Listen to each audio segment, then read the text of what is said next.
3,8 km de course à pied, 18 de VTT, plus 2,6 km à nouveau en basket pour terminer, le tout sous un soleil de plomb.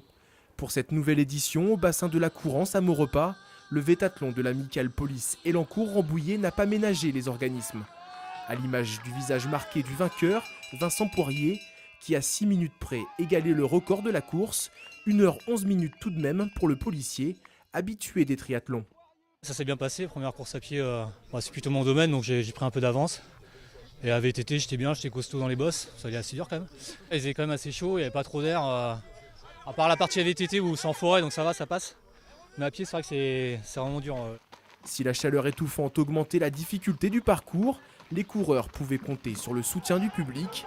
Seul point noir dans cette journée, cette 10e édition du vétathlon est aussi la dernière. La course souffre de la diminution du nombre de participants. En moyenne une centaine sur les 9 premières éditions, les coureurs étaient environ 40 cette année. La faute également à une nouvelle réglementation en forêt.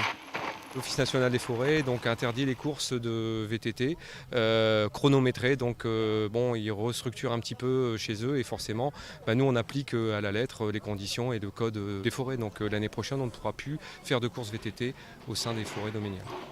Un nouveau challenge sportif pourrait voir le jour dès l'an prochain en remplacement du vétathlon, du tir combiné à de la natation et de la course. Le projet est déjà dans les cartons.